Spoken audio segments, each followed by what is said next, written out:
Hotline FN, episode 8. We're on episode 8 now. That's important to keep track of for reasons I'm not totally sure of. But we have some awesome guests tonight. Of course, we have, as always, the most loquacious Balla TW. And we've got a special one today in a caster, player, streamer, content creator, vlogger, MonsterDFace. How's it going tonight, gentlemen? What up? Man. Hey. So it's been a week, Balla. What have you been up to in the meantime?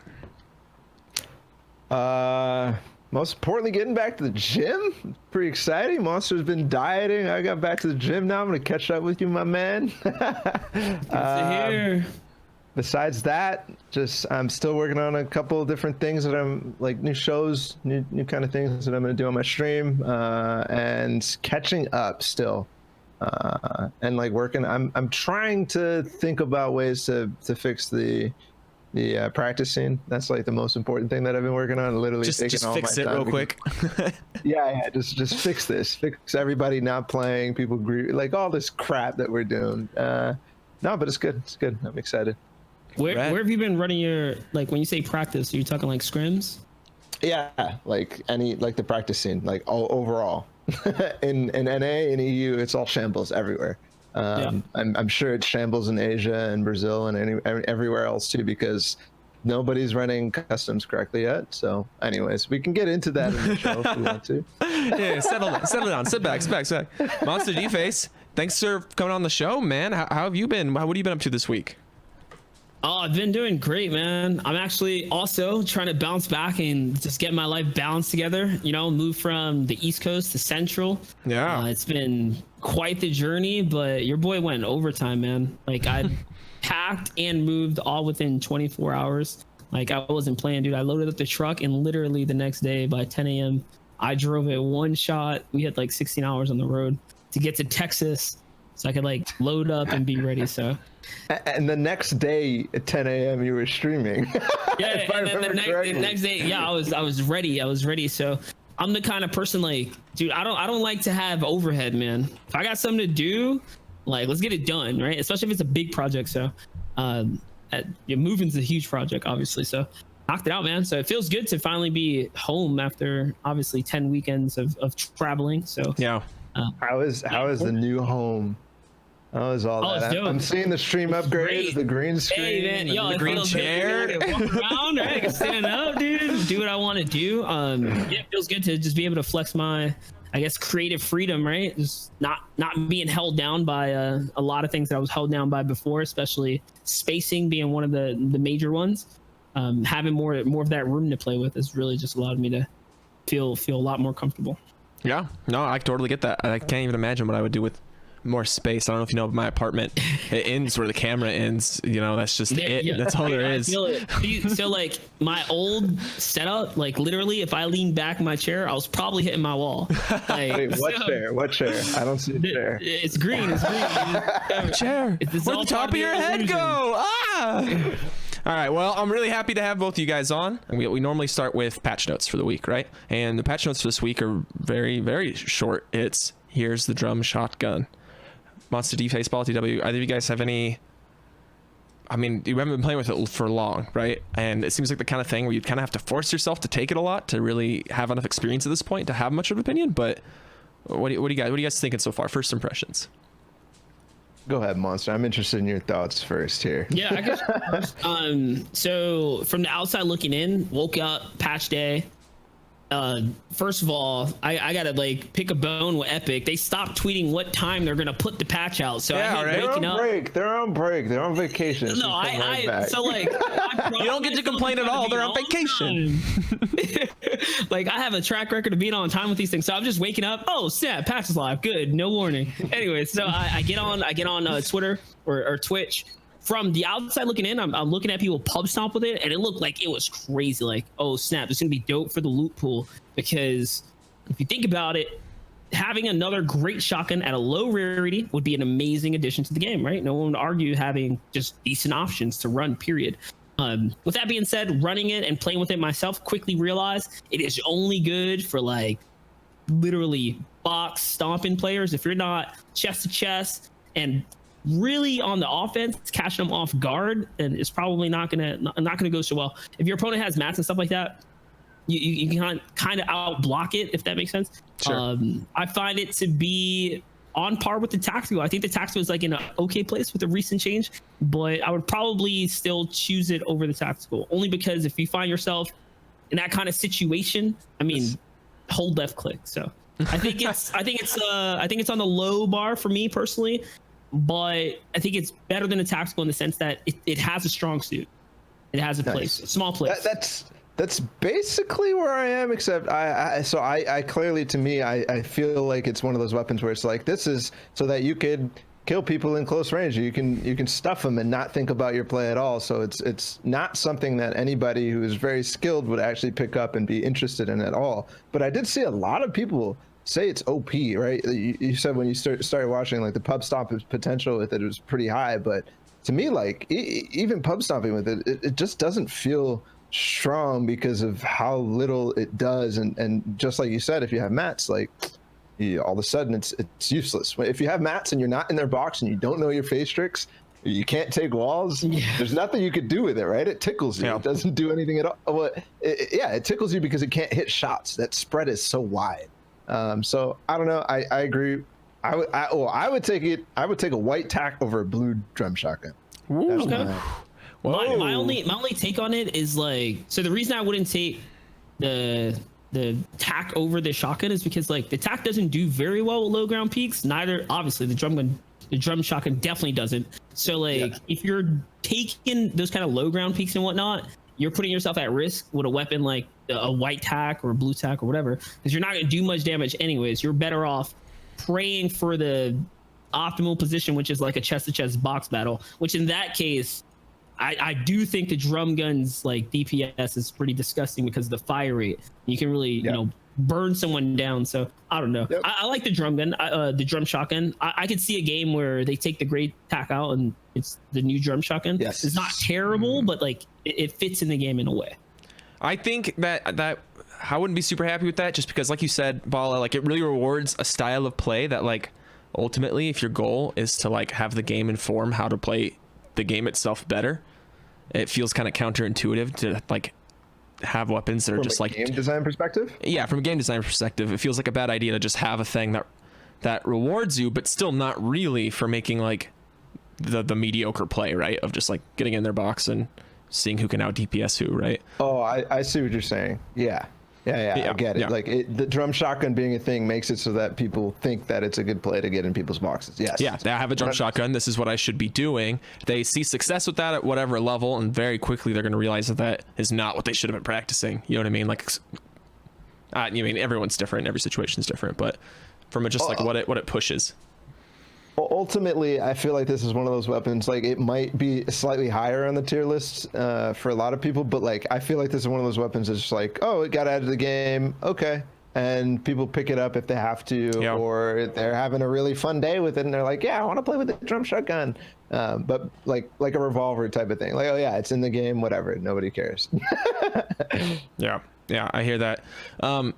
Here's something interesting, right? People have been talking, it keeps getting brought back up into the limelight, right? But aim assist and L2 spam, and people not understanding the difference between the L2 snap and what aim assist actually is, and all these things, and pros complaining and getting at it, and players in the Fortnite competitive complaining and going at it, plus, the drama that's come along this week. And I don't want to say drama to downplay the seriousness of anything, but just to refer to something generally before we get there. So from where I stand, let's start real quick on the post, the very factual post on Reddit today. I don't know if you guys saw it, where it was literally controller players, or controller versus PC, like, comparison. What is the recoil on both? Which was the like recoil, that was new. It was pretty shocking that the fact that controller has way less than PC. Like, it kind of felt like that way, but it's actually a fact. That's pretty weird to me, and I don't know,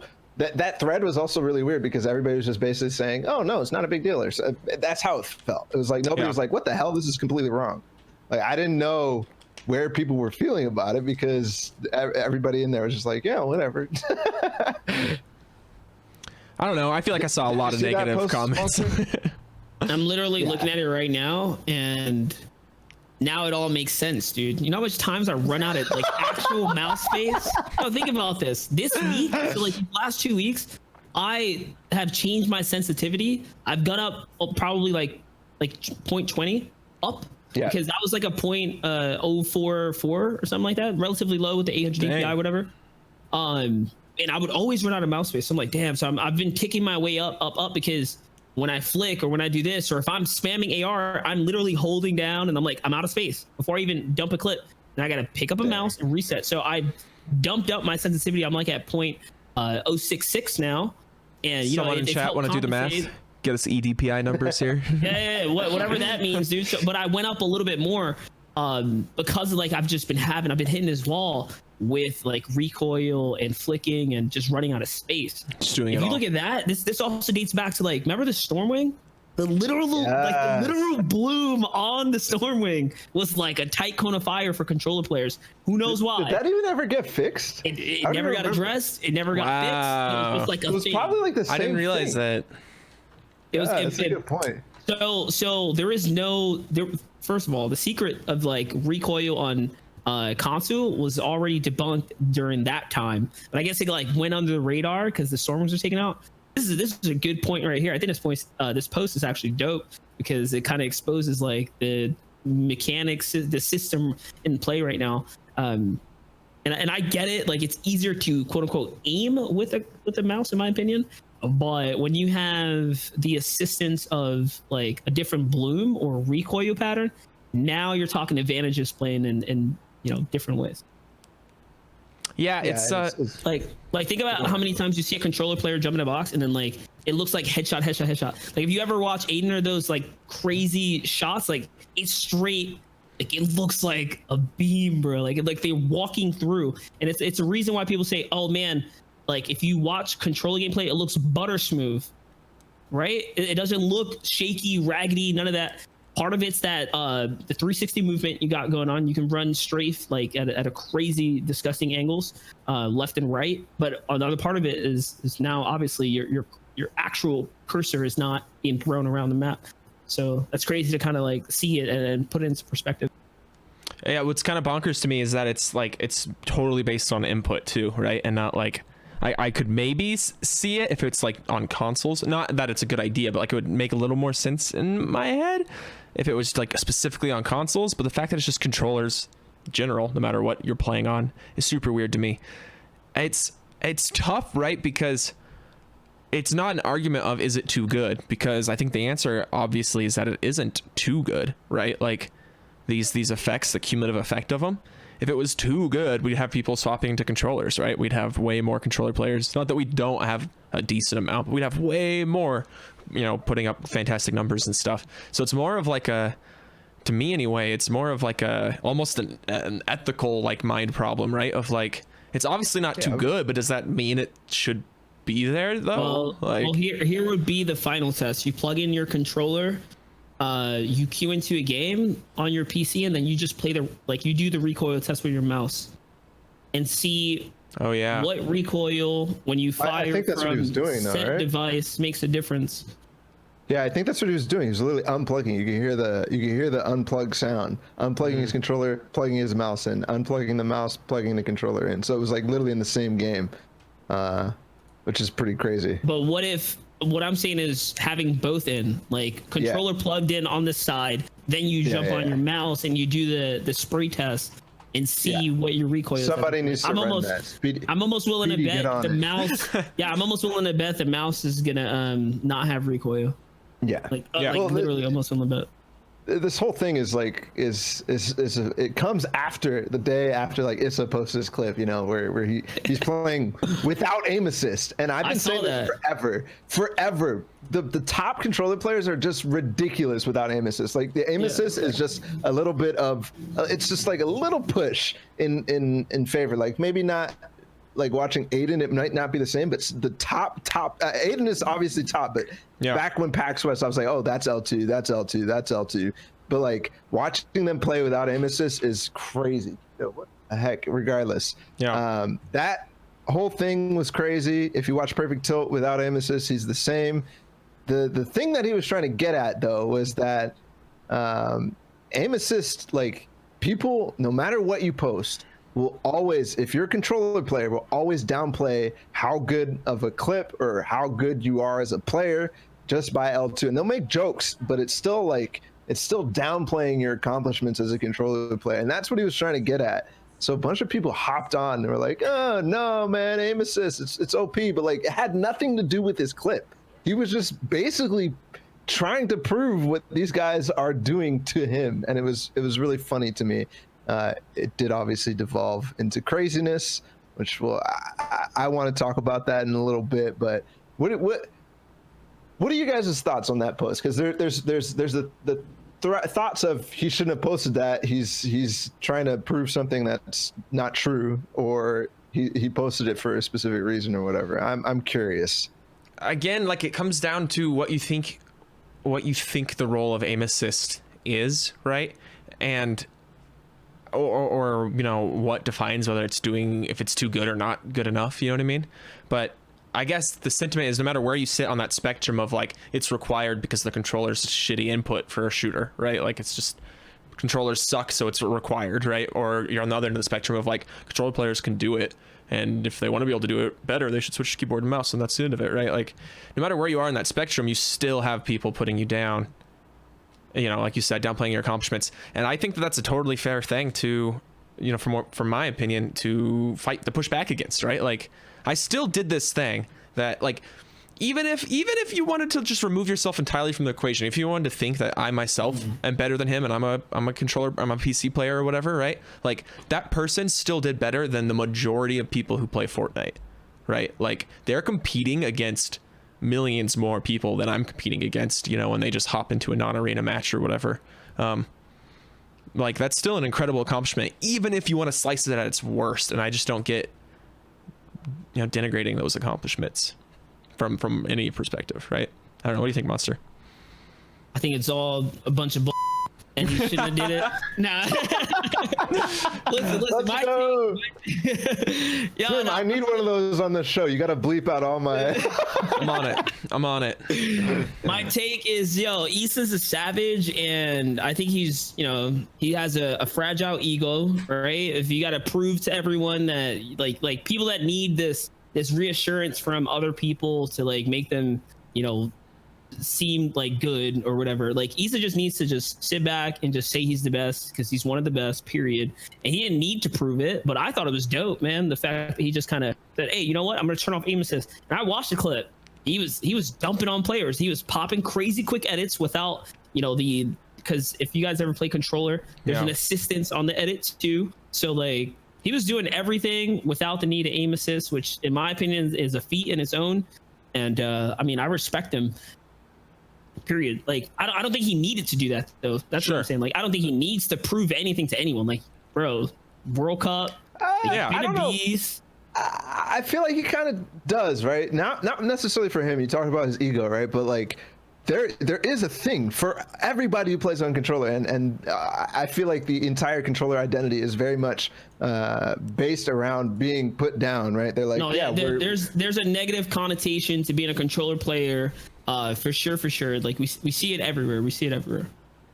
Yeah, and so I feel like there is, for somebody who's one of the best controller players in the business, for him to have a responsibility and fight for these people who you know, everybody gets it, right? If one of my friends who's, you know, maybe in Contenders League or whatever plays controller and he plays with me, I might say, it's L2 or whatever, like just off of the top of my head, right? Just as a joke, but still that depends on the person, but that could make somebody feel bad, and I feel like that entire perception is wrong. And just because if they're controller players, they're very good if they're playing at the level that they are. I think maybe what you're getting at, Balla, I think he has a responsibility. But think about it. If you were a god on controller, Balla, people will love you so much more.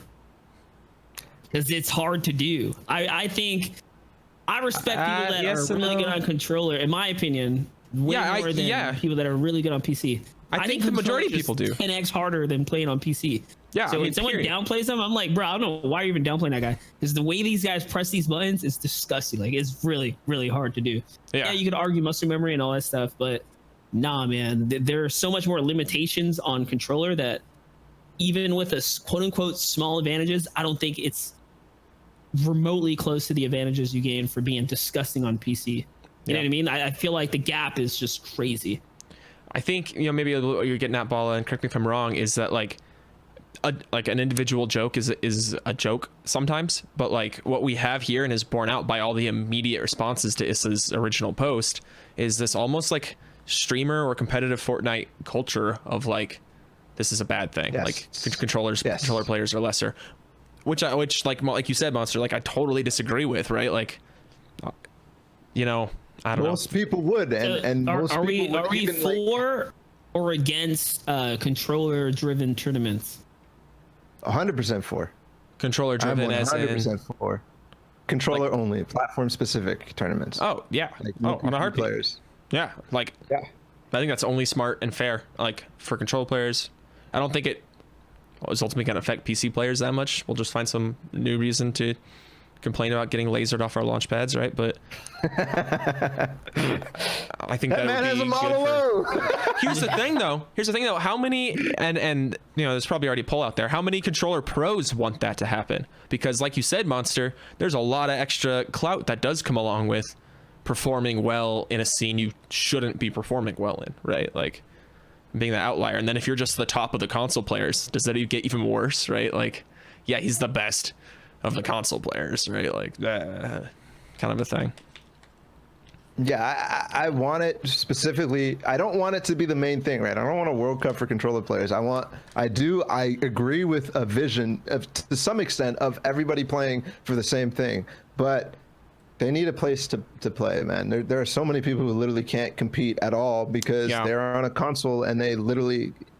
Yeah, controller only, maybe not, but console specifically is a huge thing for me because they can't play endgame. They just can't. And so they literally can't play competitive Fortnite because they're always placed in PC places. So there's no chance. I think that's way smart too. Maybe if you don't do controller only, like you said, do console only events and stuff. And a lot of the console platforms have that kind of thing built in, right? Like I know, like I own a PlayStation, right? And I know they have the whole event system and stuff built in. So maybe it's just a matter of more people taking that onto themselves too. So of course, further down Issa's chain thread, we get into some particularly unfun territory, right? Where BloodX, Issa gets more and more agitated. BloodX essentially says calm down and in a little bit harsher, in a pretty condescending way. Like he very condescendingly tells him to calm down. Yeah, exactly. And of course Issa responds with a screenshot supposedly of BloodX at some point and with no context dropping an M-bomb, right? And this is kind of like out of nowhere. I don't follow BloodX personally very much, right? But Issa's follow-ups to defend. I mean, it not that there's any defense there. I don't know. What do you think, Balla? You have thoughts on this? Yeah. But there's that sort of thing is never ever acceptable without any context or anything like that. Just ridiculous to even think about saying that, and it's mind-blowing to me that sort of thing can come out. But obviously context can help in some cases, but still abhorrent use to use that at all.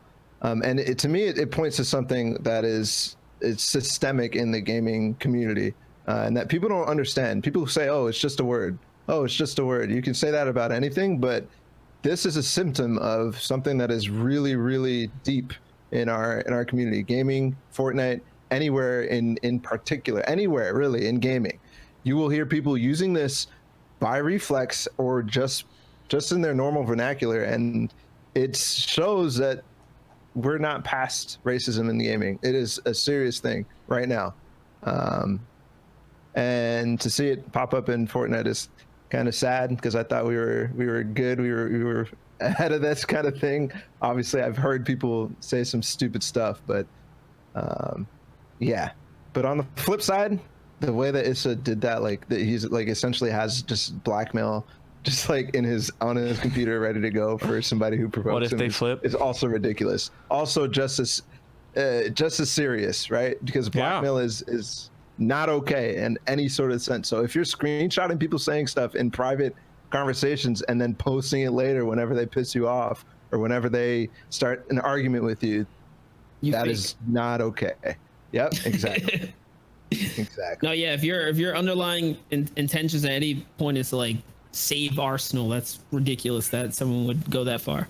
My take on the whole thing as well, like I don't condone any type of toxic vocabulary. Period. Like I don't like when people describe things as cancerous or AIDS. Like literally, I don't condone that type of conversation in my day-to-day life, nor do I allow it in Twitch chat. And that's like just another thing, right, that people do, like, oh, that these guys are cancer, this is AIDS. Like I think those kind of people that just use that type of conversation, like in gaming, it's just such a thing in gaming. It's like cool to be toxic or cool to use this kind of words. I think it's all trashy, man.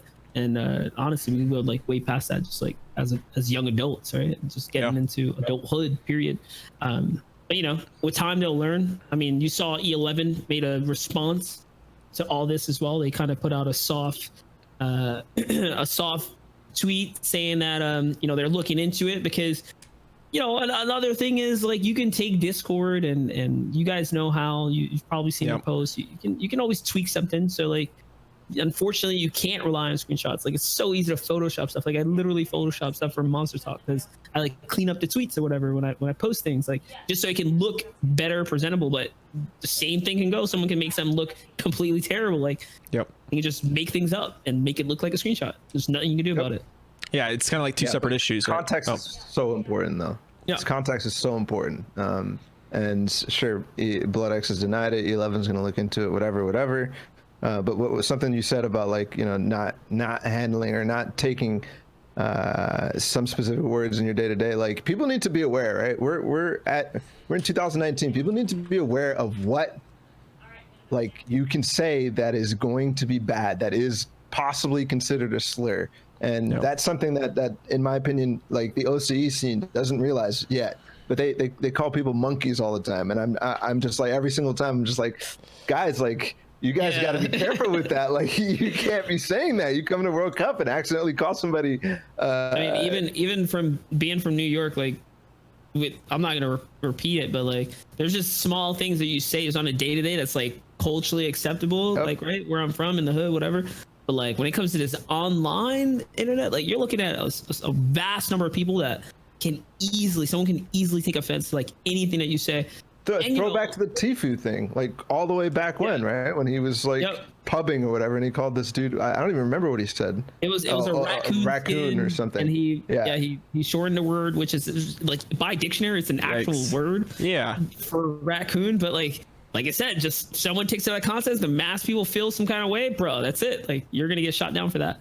And I don't think a lot of these players, also like a lot of these people, understand that you're a brand, dude. Like, I don't care what you say. You step into Twitter as a username, as a game. You have a Twitch attached. You're a content creator. Your label is that. You're now suddenly a brand. You may be a very small brand, but like you're something. So these kind of things carry with you forever. Yeah. I mean, there are repercussions, right? Like, to meta it out a level, these are like social pressures, right? Not to say certain things, not to behave certain ways. You know, just because there's not a law around it doesn't mean if society at large agrees that we don't want this thing, you know, like there's going to be societal consequences for if you just constantly pursue that thing, right? That behavior or attitude or whatever it is. And that's just kind of like, that's how the world works. And, you know, you kind of have to grow into realizing that or go create your own society, I guess. All right, well, on an island away from everybody. Yeah, preferably pretty far away. Yeah, exactly. Okay, well, let's get our first caller in. What's your name? Where are you calling from? Young Calculator. What am I supposed to say? Ohio? Hey! I don't know. Do you live in Ohio? Do I live in Ohio? Yeah, sadly. Okay, no wonder you qualify for the World Cup. What? I get 30 ping. Young Calculator, W key 0 ping exploiter. Don't trust the thing he says. I had 0 ping. If I had 0 ping, I would literally have triple qualified. All right. What did you want to talk about tonight, Young? I want to talk about how removing cannons nerfed lazy links and how in the future that can affect other spots, because indirectly nerfing spots might be an issue, like with the slipstreams and stuff like that.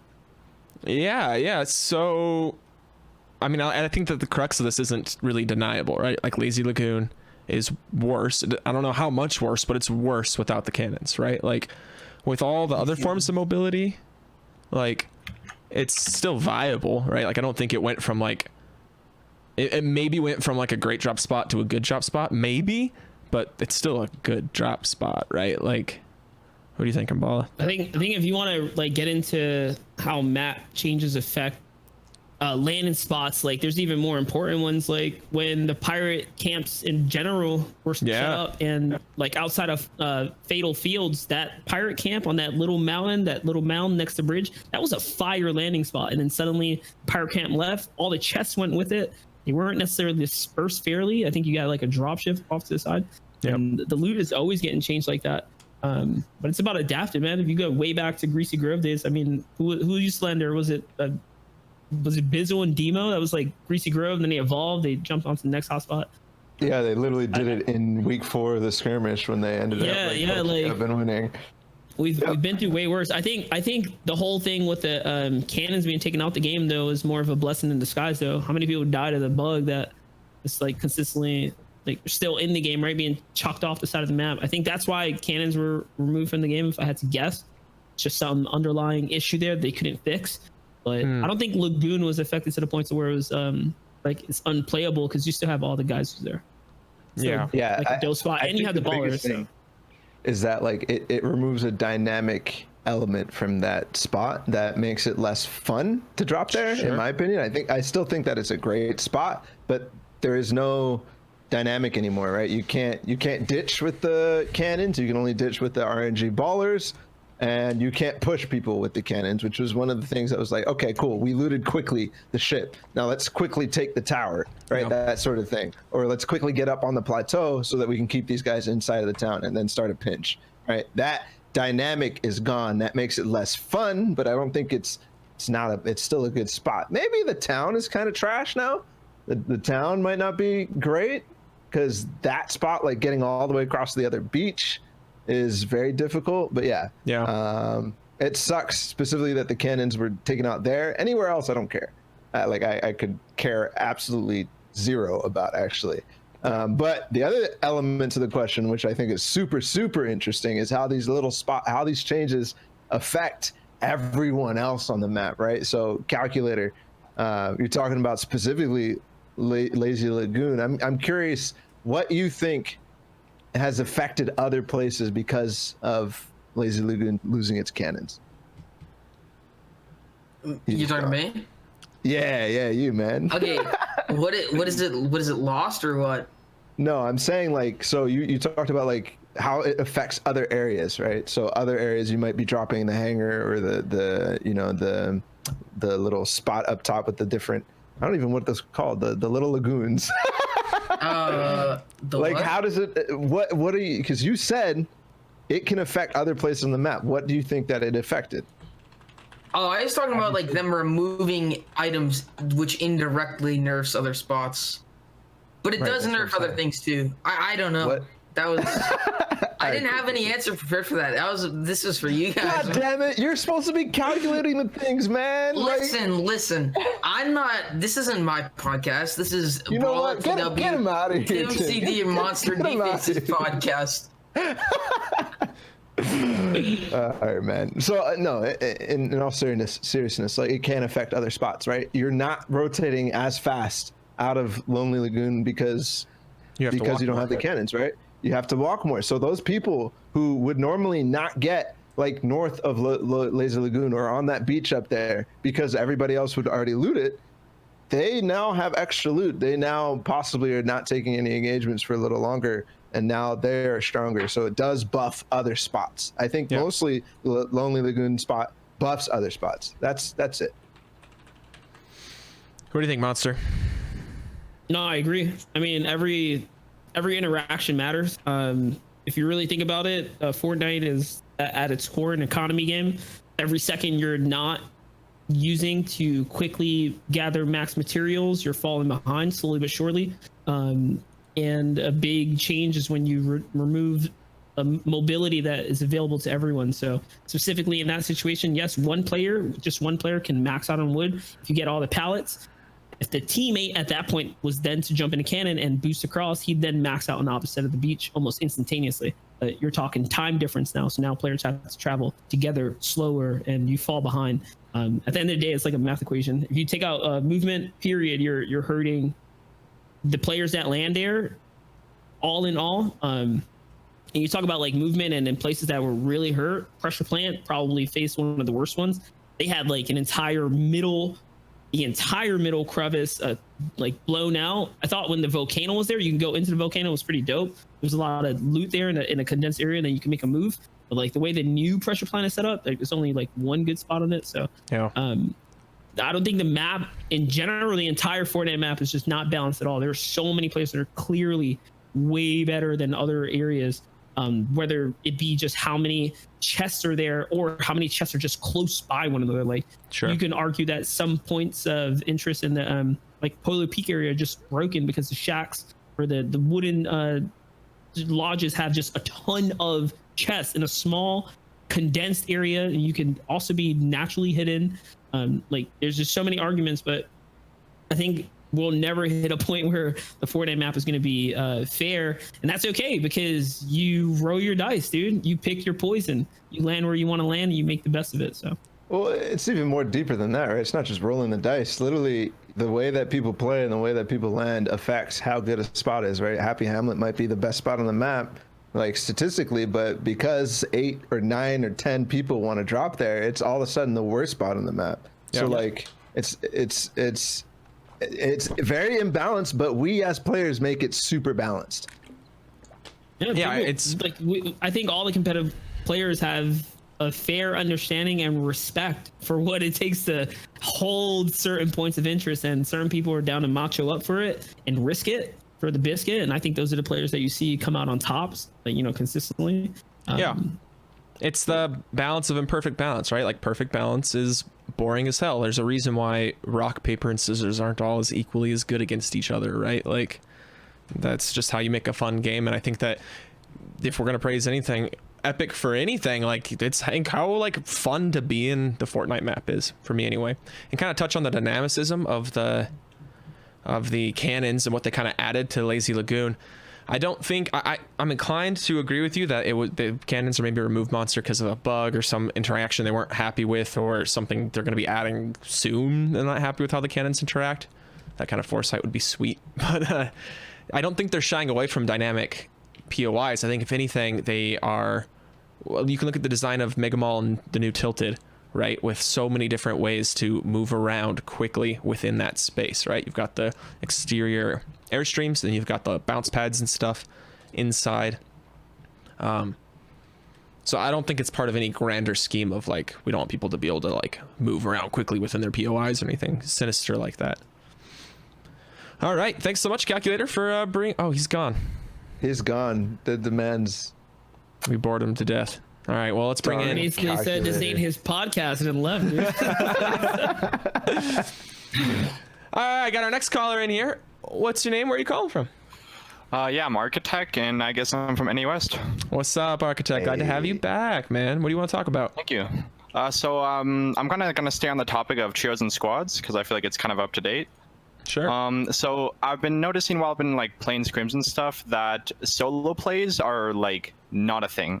You know what I mean? Like, if you're in duos, you can kind of hit a solo snipe, or like I don't know, you knock someone and then you force the duo into like a spot, right? Like, you can pressure them from that. He has to go for a res, or he has to play for himself, that kind of thing. That entire dynamic, in my opinion, gets changed a lot in trios and squads, and it is more of like how does a squad use their utility or power weapons is kind of determining who wins the fight.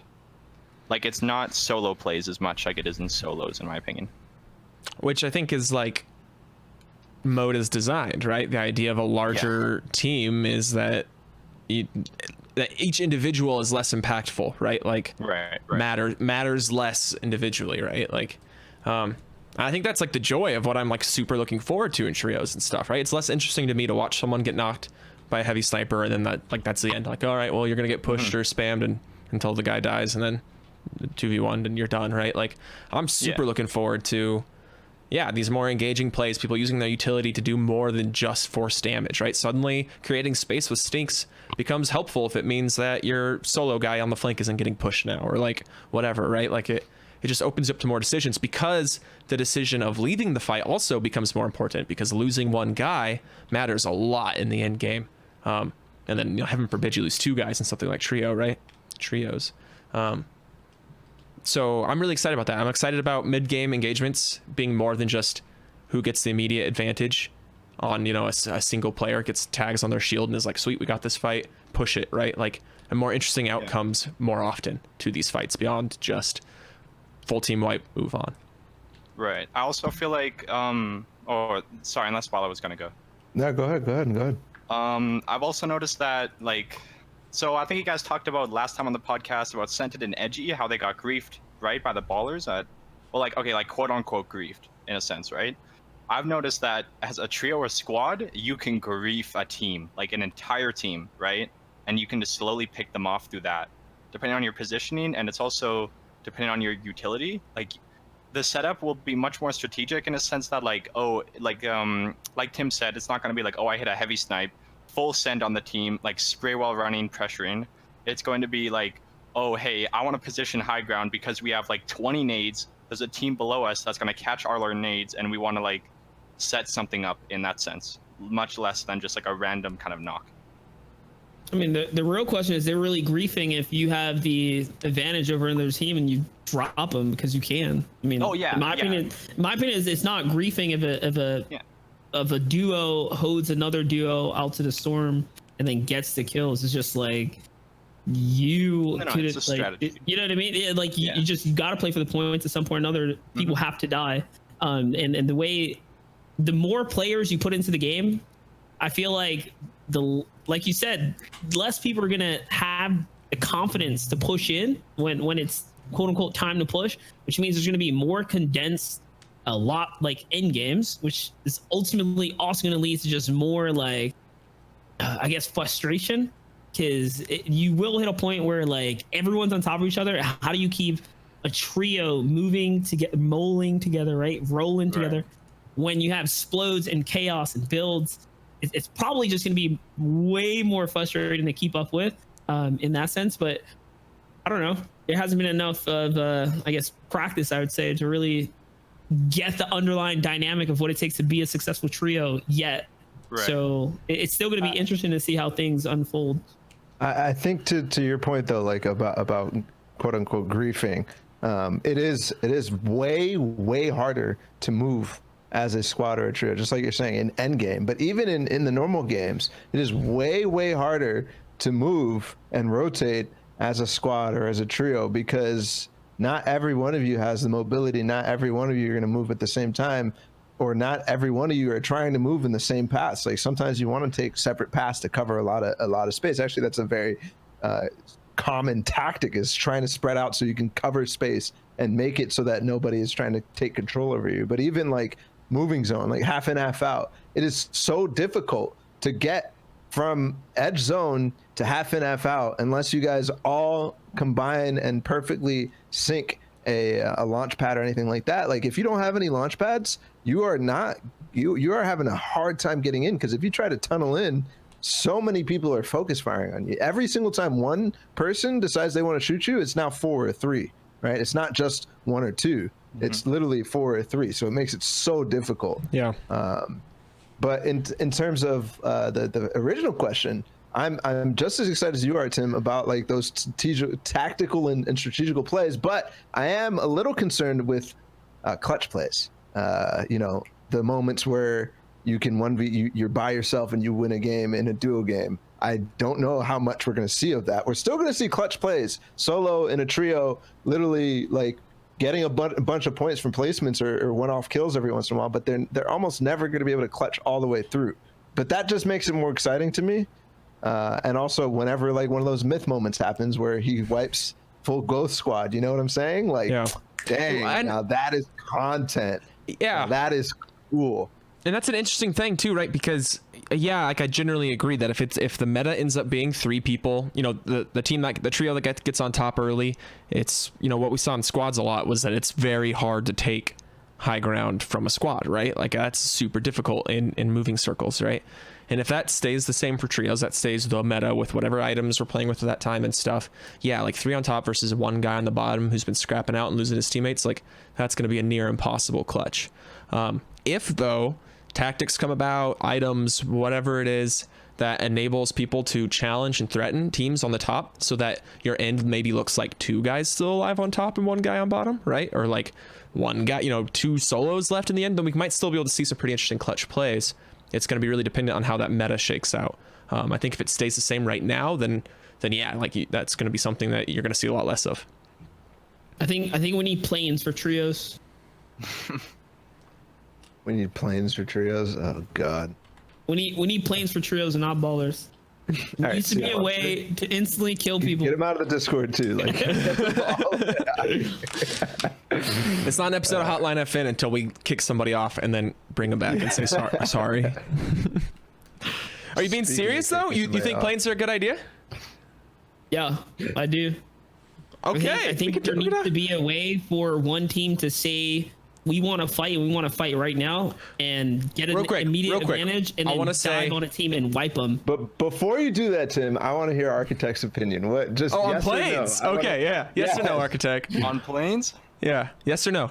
In trios. You don't need any more mobility. You have. That's not a yes or a no. No. This is not a mobility question. Thank you for the topic, Architect. I'm not posing this for mobility. I'm saying it in the sense that there has to be a way to wipe players out, wipe squads out effectively, quick, and make it make sense so that you can keep the ball going, or else we're going to hit stalemates of extremely congested lobbies where teams are just not going to feel confident. Remember, like early full squad scrim days, if a team got a knock across the map, you still wouldn't dive the team. Like rarely you dive the team. Why? Because like 1 knock is just not enough in a big squad dynamic. I completely disagree. You think 1 knock is enough for a full dive bomb? Well, no, it depends. It's context is all. Of course. Context matters, but kill incentive is way more important in squads and trios than anybody would actually think, because those placement thresholds become much lower, right? Instead of top 15 in squads, it's going to be probably top 6 or something like that, just based on the amount of teams that are in the game. To get that first placement threshold, you got to be top 6, and that's much more difficult in squads than it is even in duos because of how many solos or duos or whatever can be alive.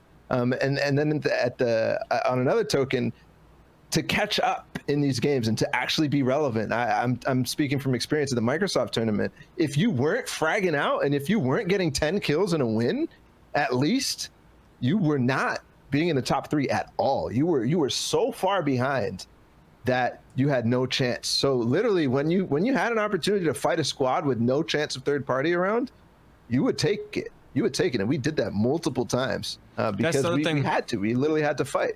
That's another crazy strength of the plane too, though, right? It's not only does it give you all of the controls around when to engage, how to engage. You also get to see. You also can just like do a flyby and be like, "Yep, no one's gonna be giving us troubles." And let's swoop in, you know. Oh, Monster! I can't believe we're talking about this. Listen, oh my god! Because if you think about it, there's just not enough loot. There's not enough POIs for enough trio teams, squads, whatever, to get like comfortable and settled and then in a position to battle another squad. There's just not. Planes change that completely. Give us tanks, helicopters, whatever. Something that can fire, vehicle you jump in, you control, you put pressure down, and then you jump in there. I'm just saying, I'm not saying that that's the solution. I'm just saying that is the type of dynamic that you need in the game for trios to be Monster, a success. Winter Royale casting changed you, man. Winter Royale casting changed you. I'm here to play devil's advocate, but so, I think like what I'm saying is I'm not saying like planes. I'm saying like there needs to be a dynamic where you can like push and do that kind of stuff. Yeah, I think there's kind of like 2 points there that I want to like harp on a bit. Is that like I know I'm not wrong. I'm not saying planes are great. Like I actually hate planes. Yeah. I think they're terrible. Yeah. When we was at the LAN center, we can back it off from planes for you. Crashed on, dude. we can help you step back from that. Like that's cool. It's cool. But you mentioned something that like there's not enough loot, right? For all the trios to be comfortable and get in a position to fight. And I think that's really interesting, actually, to me, right? Like I'm super like. The value in a fight goes up a lot if half your team is on gray shotguns and green ARs, right? Like if you have to make intelligent decisions around like, okay, let's give this player the shadow bombs and the nice shotgun, and let's give this player the stinks and the scar, and then sorry third, like you're gonna have to make do with whatever's left, right? That creates some interesting strategic decisions. But then, to your point, like, does that just mean nobody's going to fight because they feel too weak? Or does it give you more opportunities to shine and outplay and be like, we can take fights and win them because we're smarter about how we handle this, gear or whatever? All right. How about this? I think planes would be better, though, honestly, without, if they couldn't fire. Like even just take the turret off. You still. So you do want? No, I'm just kidding. A vehicle you can transport a full squad to like dive bomb somebody and still break structures. I think just. So what you're asking for is a fight initiator and a fight ender. That's it. Point A to point B. Period. I think there needs to be a point A to point B. Jump in there. Period. And get a team to just be able to pop off. Even if like hypothetically, if there's an item that you just look and just shot, right? Let's just say shot. You open a portal and then you jump in the portal and you're there and you guys pop off. We split gate now, boys. We split gate. Yeah, a split gate. If you could open a split gate and dive on a team, I think like you need something like that to like get teams to fight, or else you're never gonna see teams take engagements. They're gonna get on a mountain early. Whoever had enough gear and mats, they're gonna sit there comfortable. They're gonna try to do storm game, but eventually you're gonna have extreme congestion, and it's just not gonna make sense. We do kind of need to move on, get to our next question here, but I do think that. Whoa, Balla, you're shaking. Like my bad. Hey, woo. It's lit. I do agree that like.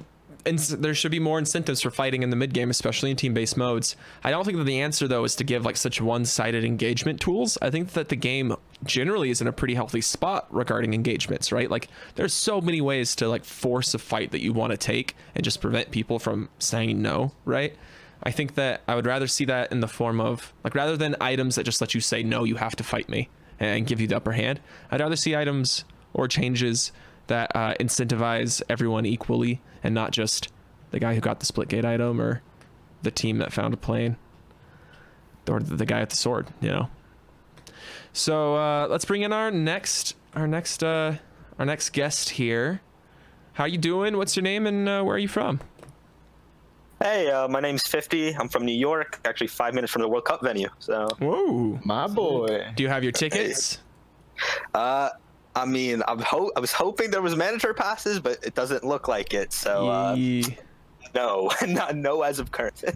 All right. Well, what do you want to talk about? Big manager passes or anything.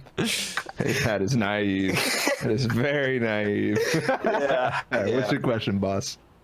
So I heard Calc talking about it earlier, how these changes, these minor changes with, I think he was saying cannons, nerfed Lazy Lagoon. Well, in my case, I wanted to talk about Slipstreams and how off drop you can no longer drop into them. I believe they changed this 2 patches ago. Mm-hmm. And it actually changed a lot because as we all know, early game sets up the rest of the game for you. And that was one huge outplay mechanism in which you could, whoever had the best drop won the fight. And specifically with me, I capitalized off that, the Slipstream drops at Retail Mall. So during week 9 of qualifiers and duos, after I saw it was patched, I just couldn't, or week 10, I should say, sorry. I just couldn't go Retail Mall anymore because everything would be an early game RNG fest of where loot was and where it was scattered on top of the roof.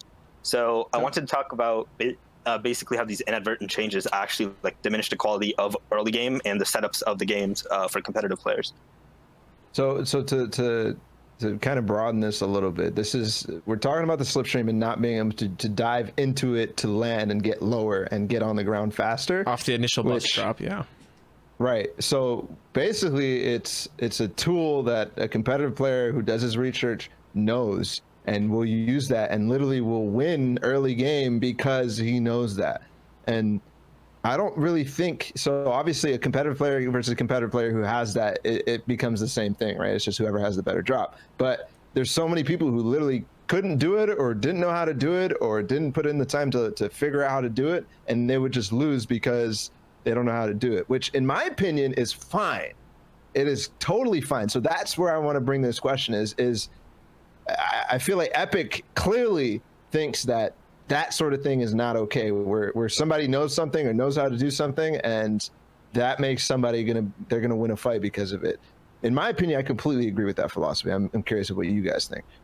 Well, it's interesting. I don't know if we can say that as holistically anymore when you've got like Fortnite competitive Reddit or Twitter retweeting face tricks, right? Like that's very much hidden knowledge, like solid hidden communications. I'm pretty sure they did. I swear I saw that. Exploits, yep. Yeah, they tweeted out exploits. So, no, they didn't tweet out an exploit. The guy was just so fast. Most of you guys think he was phasing. He actually ramps, hops, uses the boost, which that might be an exploit, but he actually hits the edit instantly. No, you also phased through with that technique. Yeah, you were absolutely if you grab it and you just look at it, he wasn't phasing through the wall. It was his wall. Okay, but that technique is legit a phase technique though. It is a phase technique, but what they shared was him doing the jump and making an edit so fast that he. But it wasn't too long ago where it wasn't a phase though. But that specific ramp boost was against the rules for a time, right? Like using it to traverse. There was a tournament. There was a tournament. It was strictly stated early. But the reason it was blocked though is more so because at the time B hopping was a thing, and if you did the ramp jump to get the momentum, you could B hop and then thus traverse the map technically faster at the expense of your materials. So that's why it was banned during like the fall skirmish, whatever weeks that they made that a thing. All right, I remember that. Yeah, but the game was also like in a slightly different place, so I don't necessarily think I don't know. I think it's a weird space right now. You also have to think like whoever runs the Twitter handle is literally probably went through 3 or 4 different jobs. Like just someone new who's sharing content, they probably don't even know that that's a thing, right? It just looks like a cool something. Let's share it. Yeah, and to be clear, Monster's right. Like it's clearly an edit. No, it's actually impossible to see in the clip if you don't slow it down. It's an edit play, and that is the main way to use that trick. But you can phase through somebody holding the wall against you, which I think is fine. I'm for phasing. There has to be a way to get into people's boxes. A competitive player should be able to recognize when someone's setting up a phase. You know what they all look like if you're a competitive player. Yeah. If you get punished by it, then I think you kind of deserve it. So this kind of stems right from, the original topic, right, was how we got into invisible mechanics, right, and how having knowledge can of those invisible mechanics can set you up far and ahead and better than other players. And Balla, you're against those sorts of things. MonsterDFace, you saying that generally speaking, you're cool with that mentality? No, I am 100% cool with that. I want that. I hate when there's an exploit that comes out and it's like totally fair and it's okay, and it just gets patched out. I hate that. So including the Slipstream then? Esports. Yeah. Oh, sorry, I misheard. I totally misheard. I'm also like, I'm personally an advocate for a pre-loadout and 100% spawn rate for chests. So I'm also an advocate for like techniques like diving into the Slipstream. So to jump on what 50 was talking about, them removing that kind of stuff. I don't think that, and it also Balla has the most sense on this one, period, because ultimately competitive players, the best of the best, they all know how to effectively land, period. If you mess up a landing, you get punished no matter what, whether or not you can dive lower through the Slipstream or whether or not you're not. Like, so that's the thing. Is still completely fine if you master your drop. That's the thing, 50, that I'm interested in. I'm more of an advocate for loadouts, but go ahead. Yeah. I think that's something I'm interested in, 50, in your perspective on, because it was before some people can drop faster, and now it's back to all people drop the same. But the thing is that like played out to its ideal, and we've kind of mentioned this a bit before with Young Calculator last week, is that like played to its ideal, everybody who's dropping Maul is dropping in that Slipstream, and so you have the exact same situation with RNG regarding items on roofs and so on and so forth, right? Like that doesn't really change. who has the better drop, who can drop better, who knows the map better. That's what it's about. And right? it's still true, right? It's true. It is. Yes, 100%. No matter what, if two players are dropping down on each other, they both know the slipstream trick. It's fine, right? Because it's the same thing that they're always doing, without slipstreams or not. And so generally know slightly better like how to do it, right? A slightly lower spot or something like that. But exactly. That's all that has always been.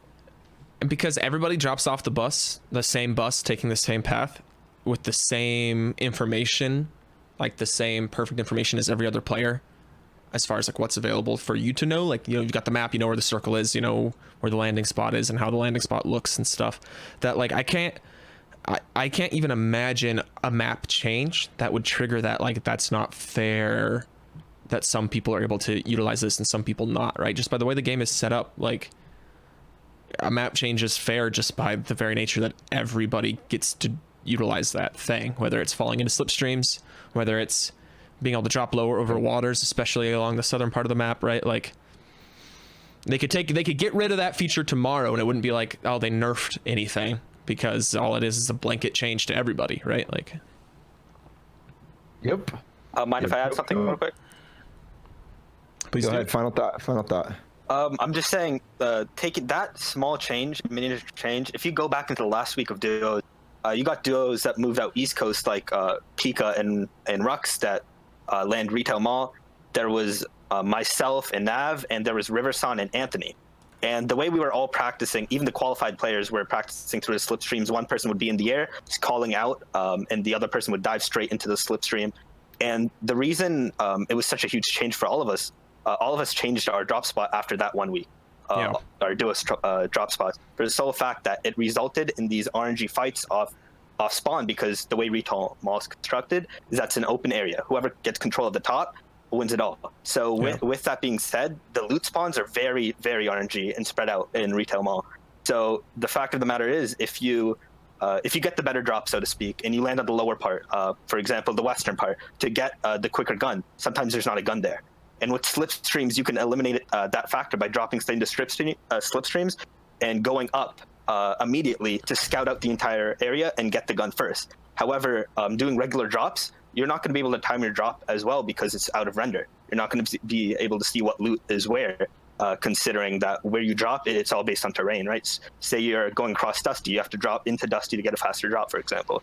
So slipstreams, just that miniature change caused such a large dynamic shift for early game and retail mall players that it's barely contested anymore because no one wants to take that RNG fight. So you're saying you literally can't take the mall right now. You can maybe take the houses, but you can't take the mall. The mall, if there is two teams, 3 teams taking it, and that's how it used to be, you can't. It's not going to be one person's going to consistently win a fight. It's going to be a toss-up at who wins. Yeah. So essentially, you would never want to do that. Exactly. Left. Exactly. Yeah. So I think that's a huge. Or you get good enough to master landing to hit the slipstream and stop gunning for floor loot, and then you still technically do the same thing, I think. But no, because then you're not there fast enough, right? You're legit, no matter what. Sure, they're going for an RNG thing, but you're looking for the guns. You're still not going to be there fast enough where they can probably loot a couple of things before they get there. So like that isn't a solution to it. It's funny because Kinstar and Hunter and actually a bunch of players qualified from landing Mega Mall before the slipstream change, and even people like at Loot Lake, they would always win their fights at Loot Lake because of that. Tilted as well. Clicks was definitely, a huge proponent of that. It's interesting, but I don't think it's the end of the day. It makes it interesting now because we're seeing a flaw within the Mega Mall design, which makes it, according to this, impossible to land there if it's getting contested. And it's a big spot, like it's huge, and there's a lot of loot there, but it's all spread out enough that it's just not viable to land there in comp when you're contesting somebody. I generally agree, but I kind of want to expand maybe on what Monster was saying, because you can still drop, unless the bus is immediately over it, you still theoretically could drop for the slipstreams and have basically all of the same benefit that you did before, being able to wait and drop immediately down into it, right? If you drop but it's grid squares early to hit that. No, not if you drop like super early. Have you tried landing to a slipstream and trying to actually beat somebody down to the ground on the floor? I mean, no, it's not a thing. No, it is a thing, because think about how people play Lazy Lagoon. You play for a geyser and then you nosedive. But the geysers put you way up, and they make it so that you can avoid the diving, the glider being pulled earlier, right? So you can go over spaces. But the point is, the people that have the best Lazy Lagoon drops, they're playing for a geyser drop first. Then they pivot the geyser drop into an ace of a lagoon drop, where you beat the people that land for lagoon. So if you apply that same mechanic to you play for a slipstream drop, that's what I'm saying though. You can't, because the slipstreams are too low. They're actually too low. The vents, you could catch that thing way high, right? Or it's way higher on the hill, and you could literally die. But the slipstreams are way too low. The only one that's viable is Tilted. You can do some things in Tilted with it. Everywhere else, nah, man. You just drop earlier. You just drop earlier, right? Like. Yeah, but Tim, you drop earlier and you're way slower. You're way slower. I challenge you guys. I challenge you guys to go tell me a drop in Mega Mall where it's actually gonna be good. Yeah, you could be right, but in theory, I think Tim sees what I'm talking about. I see what you're saying. I just don't think that is a thing. It becomes a question, right? Well, yeah, I'm ready to like get a whiteboard out and freaking. but we gotta keep moving. I actually got something interesting here from JCow77 out of chat. He asks, why are pub stomping tournaments so popular, and how can we get more funding for practice tournaments and cups? Start running them. We just got to start running them. That is how we get funding, because people see, oh, this is actually popular. Right now, nobody sees that real tournaments, custom tournaments are popular and fun. Nobody freaking runs anything. And I've been asking, I've been screaming and yelling for freaking people to run them. I don't care if it's $50. I don't care if it's $0. Run a tournament, run a customs tournament with good people, just go, just do it. Hey, Balla, are you going to run a tournament? Be doing that. Oh, yes. Hey, all righty. Keep your eyes to the ground on that one. I don't know. 100%. What do you think?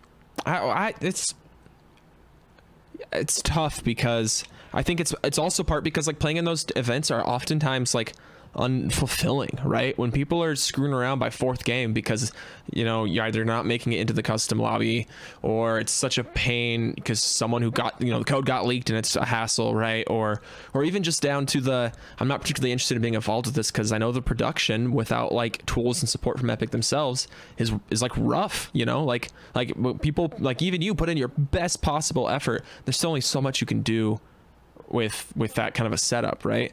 And so it's hard. It's hard for me to say. So much more, Tim. I can do so much more. You have no idea. Bring it, brother. Way more. Bring it. Yeah, but you're right. The tools are not there specifically. It's so easy to run a 2v2 tournament. You just literally find 32 people, put them in a bracket, go. Like, that's it. Squads, call it a day. Yeah, screenshots, whatever. It's only 32 people. You literally need one mod to moderate that. But a customs tournament is difficult to mod, and you do need the tools. You need I have developed a replay parser specifically to score custom games, and even that, like, why does it take me to get a replay parser developed? Like, yeah, like we have a community, a huge community, and we're not developing these things because everybody is so reliant on Epic. Like, yeah, we need Epic to fix our custom games, and we need Epic to give us this, and sure, it sucks, but at the end of the day, we control our community. We are the community, and we can do what we want, and we can push it in the directions that we want. Tools or not, right? We can make the tools. Yeah, I think ultimately at the moment we're held down by the game limitations. I think customs in general need so much work. Like the fact that a 60-man creative lobby has more customization than a full custom game. Like you literally have no zero customization over your custom game except what modes are available to, which is ridiculous because you're confined to that. And then not only that, you can't enforce any kind of rules. So all credibility or liability, I should say, there's too much liability in running quote unquote customs, let alone trying to have a tournament depend on it. There's way too much liability. So to answer your question, that's why there's no funding behind it. Too much liability on the custom scene. Also, to jump on what Balla said, it's not enough, people being advocates and pushing that just from, a ground up stance in the community.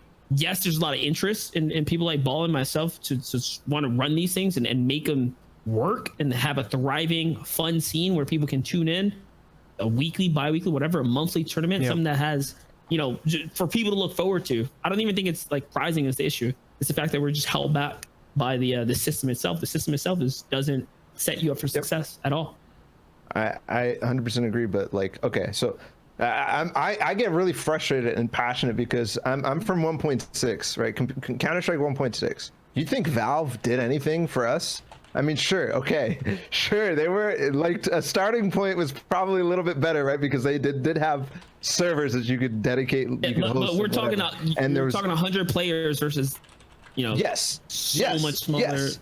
But again, that was also 15 years, 20 years ago now, actually. Yeah. Like, so, but they didn't do anything. They didn't give us any tools. They didn't make HLTV until we realized that there was the community realized that there was a thing and a reason to watch the games, right? Yeah.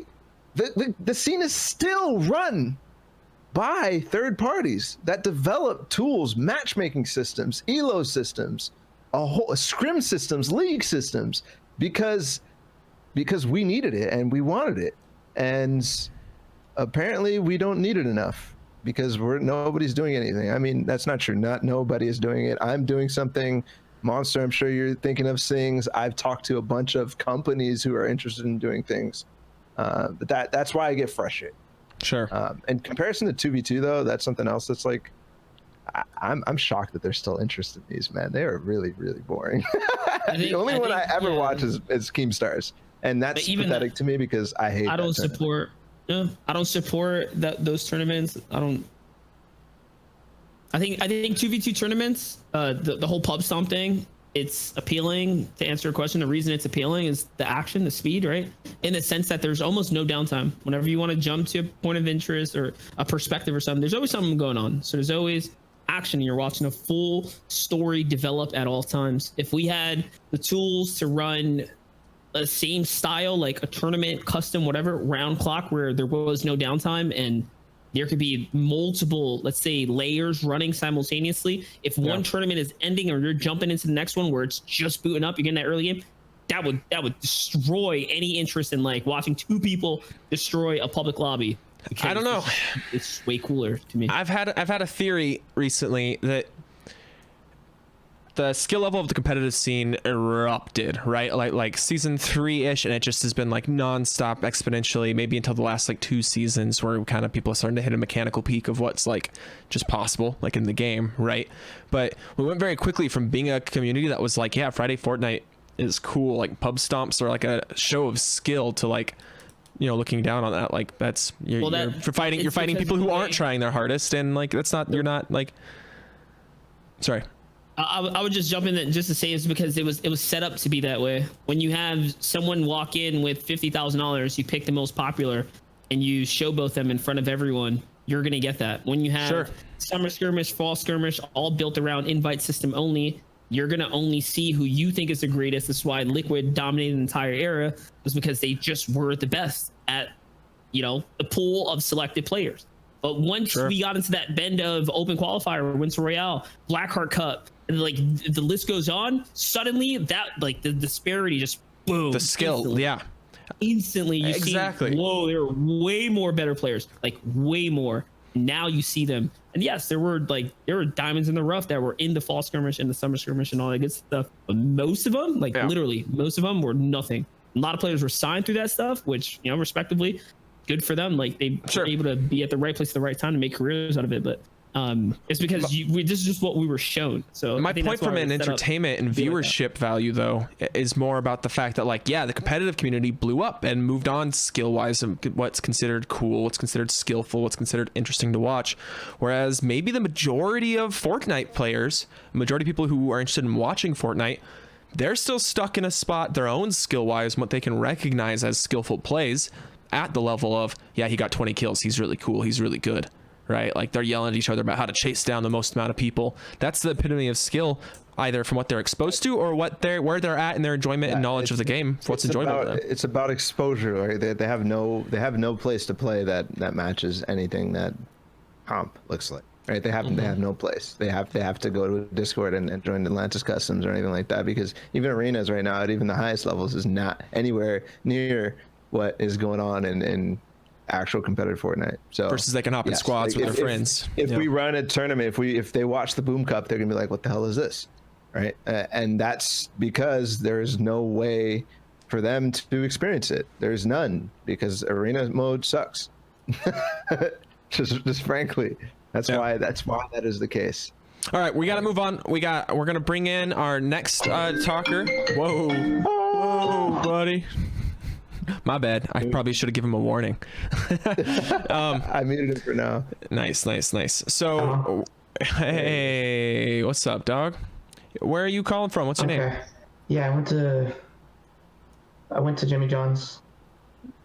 Nice. All right, we caught him off guard. We'll bring in our next guest instead. What's up, Shia? Hey, how's it going, guys? What's up, Shia? Welcome back on again. What did you want to? I know what you wanted to talk about. Where'd you just come back from eating? I made some nice croissants, man. It was scrumptious. What do you want to talk about today? Yeah, so my question was about just general the esports and how it's kind of seen, how Fortnite's seen in it. So specifically, C9 just picked up a roster of new players internationally, like from NA West, from Brazil. Yeah. Which is pretty huge because kind of unprecedented all at once. Usually it's, region per region. It's kind of changing the ways that orgs and the whole experience of being a player is within esports, right? Usually from League of Legends, like you spend your whole time and experience on a set goal. The goal never really changes. You want to be the best player of the split. But, Worlds is a big thing. My main two questions after all that backstory is the impact of all the stuff within Fortnite. Is it being taken more seriously as an esport by these orgs? Is that why these players are kind of getting picked up and people are investing internationally? Are they truly getting that experience of being a part of an org, or is all the hype because of the big check of World Cup? Can you offer more context as to what specifically the signings you're talking about? Yeah, so C9 picked up let me get it here real quick. Nyx.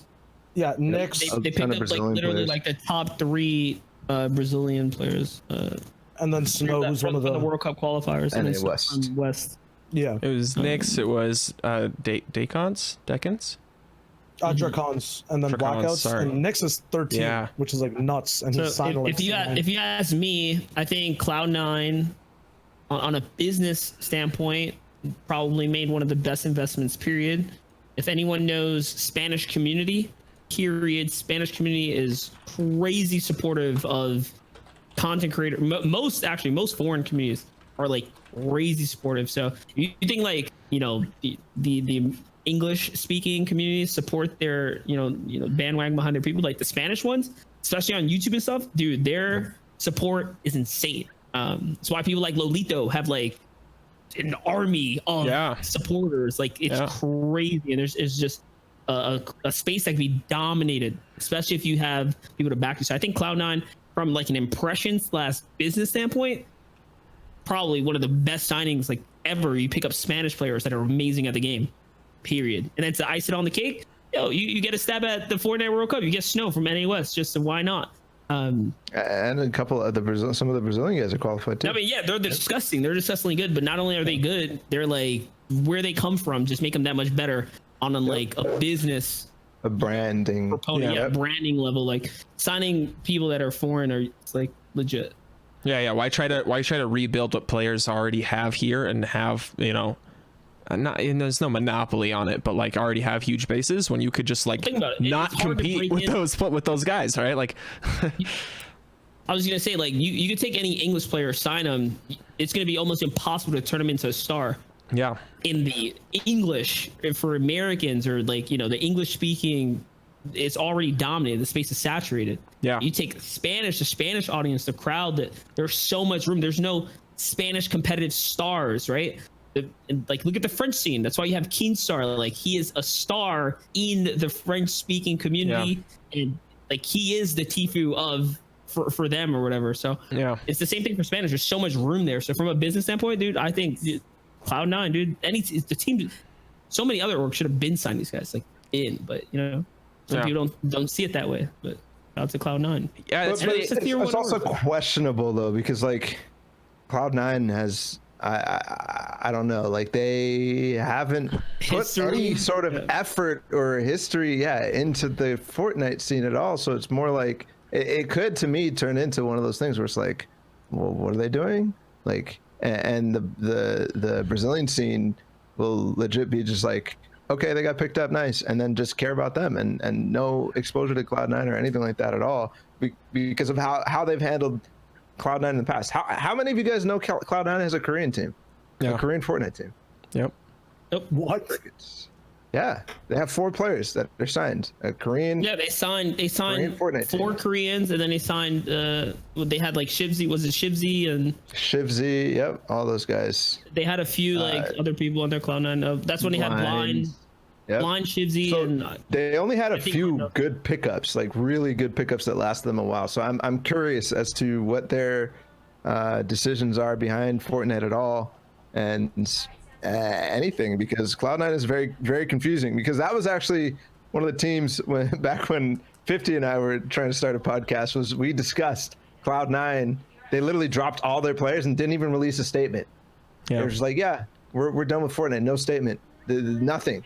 Literally nothing out of them. And it was just so like, what is there's no thought in my opinion. But regardless, still great pickups. Oh, we'll see what they do with them. I mean, because that is important. What are they going to do with them? Yeah, a lot of teams do that. I mean, look at what happened with like 100 Thieves. They signed a bunch of players. A lot of them went under the radar, although they were competing, but the promotional aspect wasn't there for a long while. Lately now, I feel like 100 Thieves has been on that cusp of turnaround, but they focus more on content heavy, like big announcements for Valkyrie and Courage AD and, you know, what Nadeshot's doing with them. But you don't see 100 T Kenneth being like mascotted or Sir Demetrius being mascotted as competitive players. And so a lot of orgs, honestly, I think a lot of them just look at it from, hey, if you bring in the numbers, we'll start giving you the feedback, which is unfortunate. It's like a shady, it feels backwards. You see a tier S org and you're like, damn, I could be a part of this. And then you get on there and they're like, well, now you still have to prove more to us, and then we'll parade you around. Which I think to get back at the root of the question though, like, do we think that competitive orgs are getting more interested? And I think yes, they are, because what World Cup has proven is that players can get exposure, just like Monster is talking about, get those numbers, right? We've seen Bucky, for example, go from almost 0 subs on YouTube to what is he at now, like 120K or something like that, just from a few World Cup videos because he qualified. We've seen a bunch of people like that. Snow, who got picked up from Cloud9. He was actually the first World Cup qualifier video that I watched and was so impressed with, and he actually blew up that darn song by, I don't even remember, but like literally everybody listens to it now. Clicks, Dubs, Mega, all these guys, like they all come to mind, and I think that has changed the perception for orgs around competitive Fortnite. But I think there's still a huge apprehension, a huge like hesitation to even touch Fortnite, to even touch it right now, because of for me, I think a lot of the liability just comes from it just all starts with the fact that we can't run tournaments the way they need to be ran for people to continuously see talent and then, you know, read that talent and showcase that talent. It's just really hard to showcase that talent unless there's like an epic sanctioned event at the moment. Yeah. And I think you touched on a really great point, Balla, about how like you know, people can see now that, well, Monster and I called it backwards, right? But maybe this is more their approach. You know, you look at someone like Elevate and Cease, right, on 100 Thieves, and then they go and qualify and they blow up, you know, bigger than they ever were before. And, you know, one of them double qualifies, and then the org, you know, starts parade you around a little more, give you a little more of those sorts of handouts. But they were supporting them as competitive players long before then. Yes. Because, you know, assuming that they saw that potential payoff, right? If we invest in them as players now and they do well, then it'll be easier for us to invest in them as personalities and as stories down the road. And they also picked up Class, who as far as I know, hasn't had that brand growth, that explosive growth from qualifying for World Cup, but they clearly care. That's one of the only orgs that is interested in being like, oh, you're a competitive player, you're really good, let's go, right? Let's go. Because they see the potential, and Yeah. All right. We got one last, or well, Shayo, thank you so much. Hells yeah, man. Thank you so much. All right. We got one last caller here. We're going to go casters. What's the your topic? It's about like some skins and some emotes in the game being considered like pay to win. Probably most recently you guys have seen the Toy Trooper skin. It's like the Green Army Man. And I'd have to say those are extremely hard to aim at, especially when you're trying to get a headshot versus just a normal body shot. And then also when it's, let's say it's nighttime, even if you have epic settings off and you're on low, it's still gonna be a little bit harder to see that character, especially when they're boxed up in wood. And then I've seen a couple clips of people getting killed by those skins, the Toy Trooper, in trees on rotation late game. So I'd say that's kind of pay to win right there. And then example of like an emote that would be pay to win. Dab. I don't know if you guys have seen the trick where you dab into the window and then you shoot, and it jumps you up into the window and you shoot, and then you can close it really quick. Yeah, so I think this is really interesting. Thanks, casters. We'll talk about this as we shuffle off here. Thanks so much, man. Thank you. Thanks, man. Oh, whoops. You kicked. There it is. Yeah, I mean, it's frustrating, right? Because they're not going to stop making skins. That's how they make money. It's how they keep the game free. That's how they literally fund everything that we like about the game, right? And it's also hard because it's a colorful game.